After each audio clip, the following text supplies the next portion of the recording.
Hello, everyone. Thank you for checking out this special episode of Really Dicey. This is Manny, and I'm here with. Mark Seifter. I am the director of game design for Roll for Combat. And today we're going to talk about, wow, not one, not two, not three, four new Battlezoo books coming out on Kickstarter in April, and they're all about dragons. Um, When you I, say in I just, April, today is April, so it's coming yes. out today. And I just want to say first that if you haven't seen previously, if you haven't looked at this book, the Battlezoo Ancestry Dragons book, the one that came out maybe what, a year ago, maybe now? Two? Yeah, around there. This is an excellent book. My players still use this book heavily in Pathfinder. And it's a great resource book if you want to play dragons. And it's balanced in such a way that I personally didn't think it would be possible to play in a fantasy setting. Because I think we talked before, like sometimes when people introduce dragons as player characters, it tends to break the game. But this is balanced so well, and there's like such a variety of dragons you can be, and all of them are different, different lore, different powers. I've introduced this also to my D&D friends, and they were very happy to hear there is a 5e version, which they're checking out right now. But Absolutely. but today we're going to talk about, wow, four new Battlezoo Dragon books. For Um, Pathfinder Second Edition and 5e. Yeah. I feel yes, almost like when Brendan Sanderson just pulled out a book and then another book when he did his big Kickstarter. He just had been hiding all of those books because, yeah, this is four, not one, not two, like you said, it's four dragon books, each of which is a standalone that you could take as your very first delve into these dragons if you don't have that original book that Manny showed you. um, and they also expand on the dragon ancestry from that book, but they contain the basic information that you need to run it without buying that other book. if I may ask, how did the idea for this come about? So basically, Steven and I were talking about this because when we first made the first Battles of Ancestries Dragons, I said, let's do a dragon ancestry. Let's do a PDF that's small and maybe it has like the chromatic and metallic, and we can expand. They'll have 10. We can expand. We can do 5 at a time in small PDFs. Steven's like, oh, okay. I'm adding to the Kickstarter, the current Kickstarter, not the next one. Because when he asked, he was like, what will the next one be? I'm adding it to the current Kickstarter with all 45 of the ones you said we might someday expand into. I don't know. Okay. That's not what I expected, but okay. That's going to be huge. And it was. It was gigantic and it had 45 dragons. But that wasn't all the dragons that we thought of, even that day. Because when Ginny D came up with a mushroom dragon for us, toadstool dragon for the book, it was the first in a family of leshy dragons, and those leshy dragons that would have had four other leshies that would have been part of that family. And you can see leshy dragons on that list of four dragons over there. And so basically what happened at that point is that we took all of our other dragon ideas and we kept them for a little while. Then we sort of very, very subtly move towards this because if you get our newsletters, we sometimes have like stories or lore in them. And we had a series of stories about a battle competition called the Dragon Overlord competition, where in world there were battles happening between different types of dragons from the different families.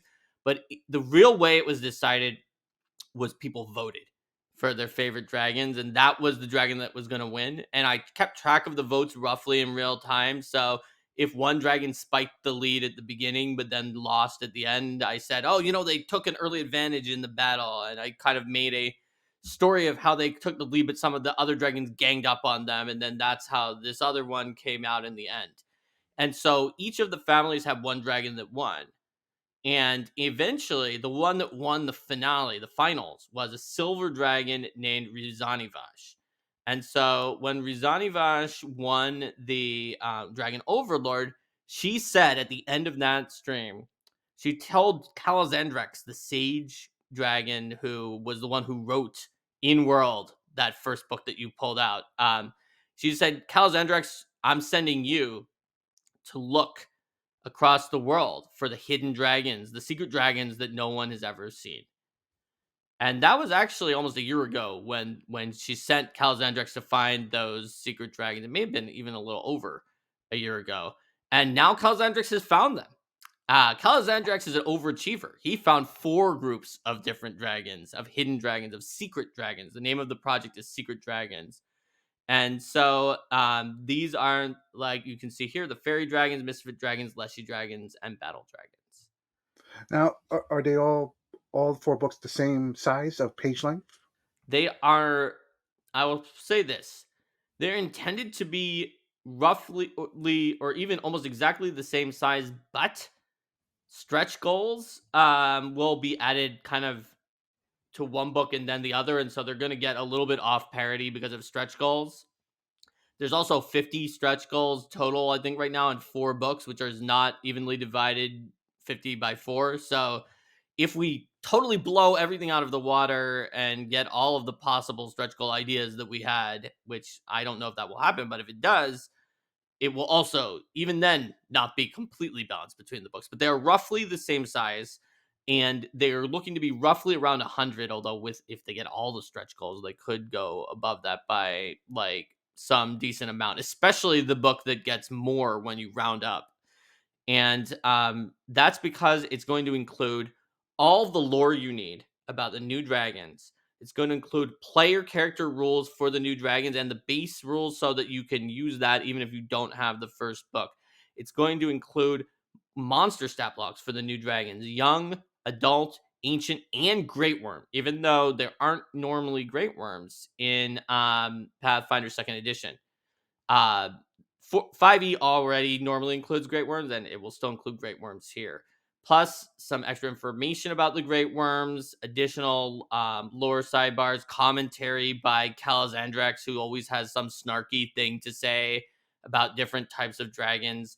And as you can go to the Kickstarter on kickstarter.rollforcombat.com, you can see some of the stretch goals here are adding classic great worms from dragons who didn't have them in Pathfinder 2 so far, um, or in 5e had them, but some fans said that they thought that they weren't like that powerful for their level, and were hoping that the ones that came out would have had a few like sort of snazzier abilities. And so what we've done is we're going to have we have a Pathfinder 2 version of these, and we're going to have our 5e converters spice it up so that it feels a little bit more majestic like a great worm than the ones that do already exist in 5e. Okay, okay. So let's go through each book and let's talk generally about what's inside. So let's start with Battle Dragons. All I love right. the cover for this. What It's can you tell so us about cool. it? All right. So Battle Dragons is a book that, as you can see here on the mock-up cover, it is mostly written by Sen HHS. There may be a few other authors that are added on to the final cover of that. I think there will be because depending on which stretch goals are hit, because there are different authors for some of the stretch goals. So Sen HHS is a game writer from Taiwan who's also written for Pathfinder. Is one of the cover authors of Rage of Elements. Battle dragons are dragons who love to fight. They live for battle and the battlefield. Each of them represents a different way of engaging with battle that kind of sort of has corollaries towards different like martial classes. So the rage dragon just gets really mad and just goes into a frenzy, kind of like a barbarian in some ways. The hunt dragon hunts the most dangerous game, intelligent creatures. It's kind of like a ranger in some ways. The duel dragon wants a fair fight one on one with someone. It could be like a duelist or a swashbuckler. The mercenary dragon will fight for the highest bidder and knows all the tricks of the trade like a fighter. And then there is the like the warlord dragon that is, kind of like a bard or a marshal, like leads a huge legion onto the field of battle. And sometimes these battle dragons can be almost like their whole own squadron onto themselves, like here on the cover where you've got this giant like war going on, and just this group of battle dragons, one of each kind, is fighting off against an enemy army here. So let's talk about now Misfit Dragons. Now this is interesting. This cover. What can you tell us about this? So you know what? Battle dragons, they have it together. Maybe not the rage dragons, but they are great at fighting. They are a constant threat on the battlefield. And most dragons are kind of majestic. They're kind of like they radiate power. Then there's the misfit dragons, and they're a little bit of the oddballs of dragonkind because they're actually very powerful. In some ways, their magic is too powerful. That's actually their issue. Is that they have magic that goes through them that's so powerful, so strong that it's almost a little bit out of control. And this is what makes them the misfits. So, for example, out there in the front, you can see a bionic dragon. Hmm. So, the thing about bionic dragons is like necromantic energies, the energies of life and death, and those sort of things are course through their bodies to an extreme amount, but that also causes their bodies to decay rapidly.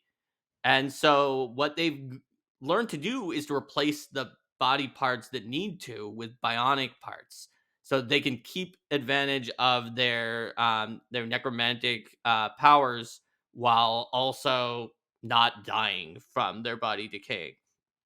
There's also the phase dragon that it has such powerful teleportation energies going through it that it's kind of phasing in and out of reality all the time, whether it wants to or not.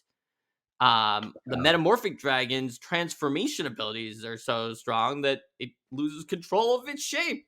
Oops. The Doom Dragon has such powerful prediction abilities and like divination type stuff that they can't help but receive lots and lots and lots of predictions of terrible things that will happen.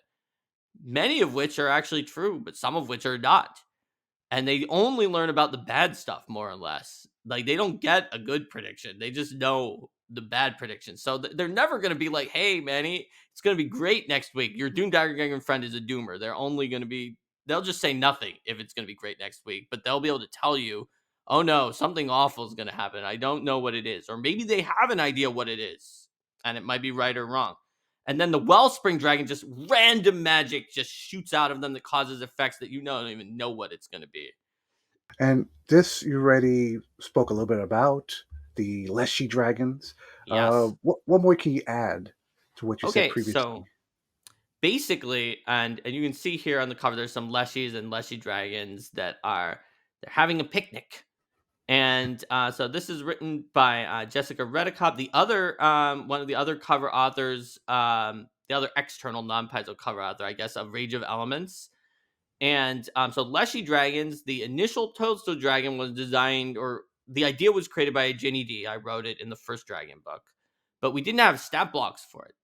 Which I actually did then write some side stat blocks. So it needed some friends and some family members. So we added in 4 new dragons. The Harvest Dragon that you see in the back has like veggies and fruits growing from it. Each of these dragons is like a cousin of one type of Leshy. So the toadstool dragon is similar to a fungus leshy, and the harvest dragon is kind of a cousin to gourd leshies. And they love harvesting different types of food. Then there's the arboreal dragon that is like a tree dragon that is similar to leaf leshies. The kelp dragon, which is kin to seaweed leshies, and kelp dragons are kind of undersea fashionistas. They're really funny. They have a very strong aesthetic sensibilities. And then there are, let's see, which one am I missing out? Oh, the floral dragon, of course, covered in flowers and related to various different types of flower leshy. There's more than one flower leshy in Pathfinder. And last but not least, fairy dragons, which I'm That's right. I'm happy to see because I feel like there's not enough like fae and dragon like combinations out there. So fairy dragons are last in here, but first in terms of like which of them is going to come out, because we're going to try to make them available as they are, and fairy dragons is considered the first release. So it's the one people will have in their hands first. It's written by Paizo's own Jessica Catalan, and basically, many, as you said, many people love dragons and fairies and fairy dragons. In fact, multiple people asked us, why fairy dragons weren't in the first book. And the answer is because they are not a type of true dragon that would use the Lux Aeterna ritual in the lore. The original fairy dragon from like D&D. Now, Paizo made that easier to tell in the remaster by renaming that fairy dragon a dragonette, which I think is actually a great new name to give for them to indicate, look, they're these little things. They're not exactly the same as the other dragons. But we heard, and as soon as I heard that, Steven's like, all these people are asking this, and I know they're not true dragons. I was like, I know, but and we can make some that are true dragons. This is clearly what the people are asking for. They need a new family. Everyone wants fairy dragons. So we made a new family of fairy dragons. This is one of the first things that we knew we were going to add. Other than leshy dragons, I guess we're first since they literally had one in the other book. And so these 5 dragons, the pixie dragon is the one that's like literally very thematically close to the fairy dragonette from Pathfinder or fairy dragon from D&D in that they love pranks. They're not exactly the same creature, but they also get along well with each other, but they are a true dragon that are related to sprites and pixies. Then on the cover here, you can see on the front, like really messing around with that piece of cake is a mischief dragon. Those are kin to gremlins, so it's not by accident that it kind of looks like a gremlin face there on the front of that dragon who's looking out at you from the cover, and they make all sorts of nasty mischief. Then on the left back there, you can see an allure dragon. Those are connected to nymphs, and they live in the beautiful places of the world. There's court dragon is the one pouring the tea because they know the proper etiquette. They live in the fey courts of the She, and therefore they follow the same sort of weird meta narrative rules from Battlezoo Ancestry She a little bit, and they always have to deal with fairy politics and the kind of things with like be careful with the fairy food and drink. And then last but certainly not least is alicorn dragons, which are a dragon with like a unicorn horn and unicorn like powers. So those are the 5 fairy dragons that each represents a different sort of aspect of fairy tales and fae. Wow, each of these books sound really amazing. Let's talk a little bit about the Kickstarter for this. What are your Absolutely. plans exactly? Okay, well, as you can see, today, April 1st, on Kickstarter.rollforcombat.com, the Kickstarter is up and running and it's doing well. Hopefully, since this is pre recorded, even though I keep saying it's April 1st. So you can back now, and you really should check it out today or at least soon because there's a bunch of special incentives that are up there right now. So, first of all, let me tell you about the first 48-hour incentive. If you back during the first 48 hours and back for an amount that generally means that you got like all 4 of the books, but there's some ways to do it without getting all 4 of the books. Well, right. Let me back up. Hmm. You do not have to buy all of these books. The reason that it is 4 books instead of one gigantic monster like Jewel of the Indigo Isles is people kept asking us, hey, you guys, you keep making gigantic monsters of books, but sometimes I just, if there's a way to split it up, maybe I just want fairy dragons. I mean, they didn't ask it for dragons. They asked that for one of our ancestry ones. I just want slimes. I don't want the other ones. Is there any way to split it? And so we heard that feedback. There was a lot of that feedback, and we're going to give it a try because the 5 families is a pretty reasonable way to split it up. It's better than having like an almost 400-page book.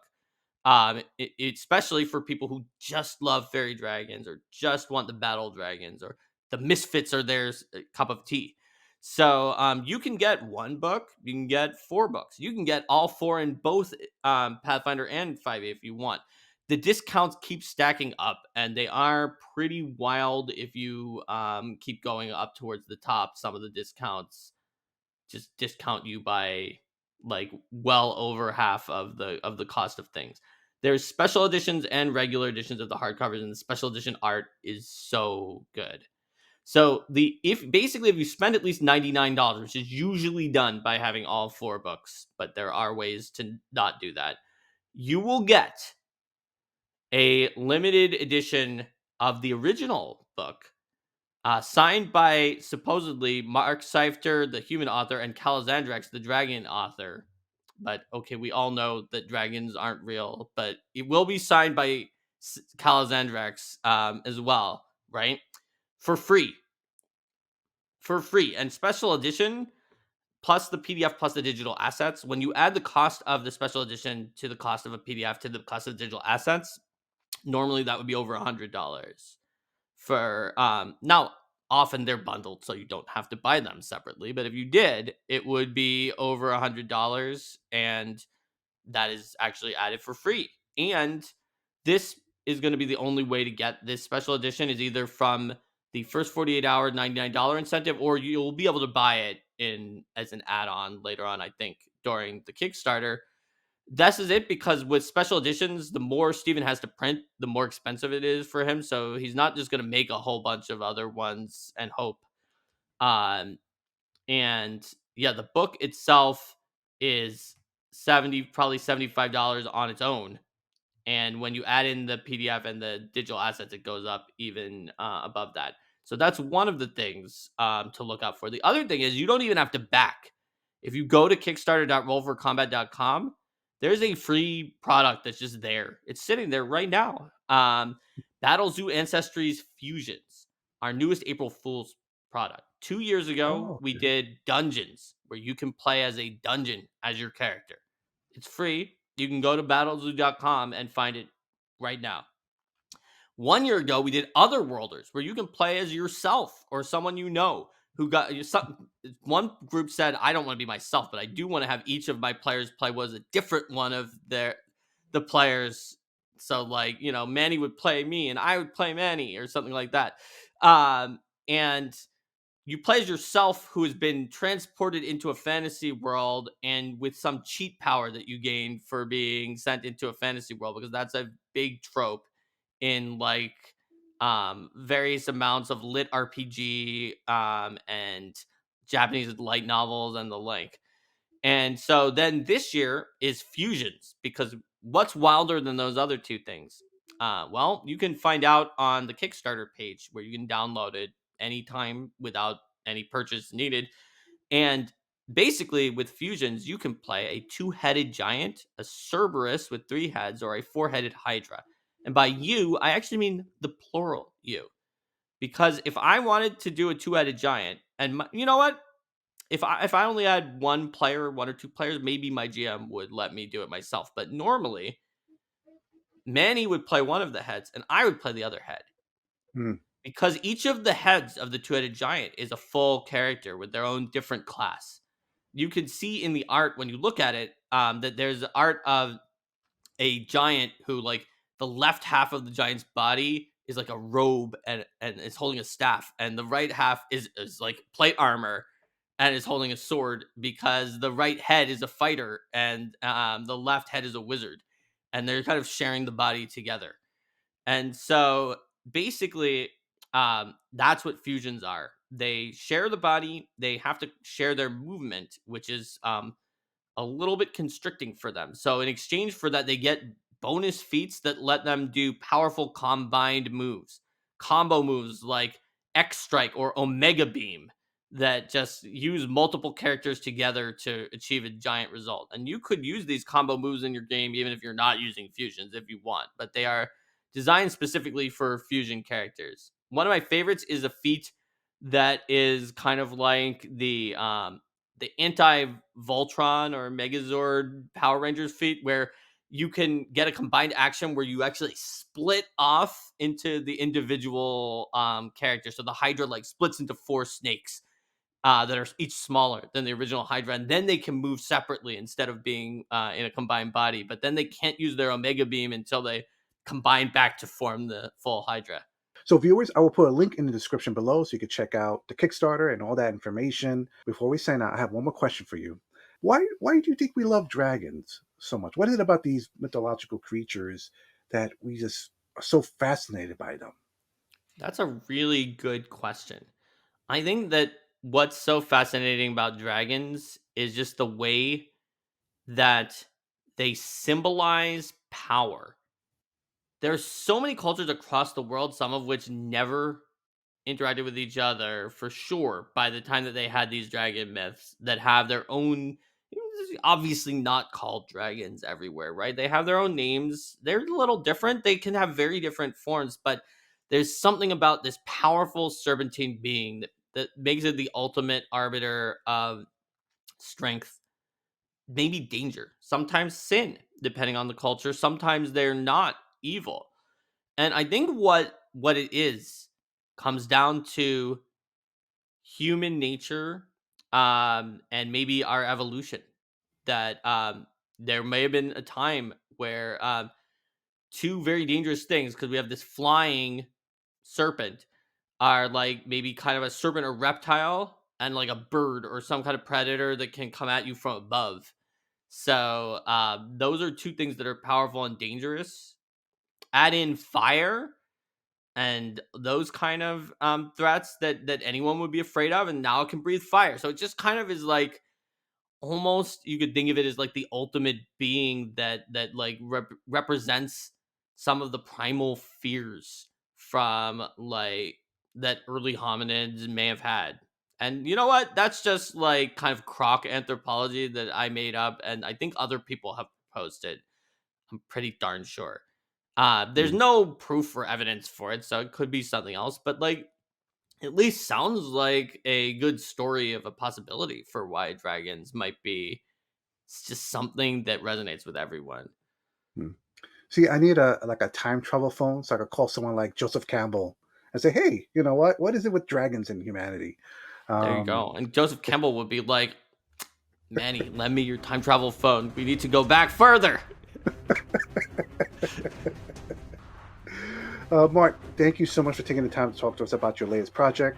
I wish you and the Battlezoo team the best. And viewers, all the links are in the description below. Thank you for watching. Stay safe out there. We'll see you next time.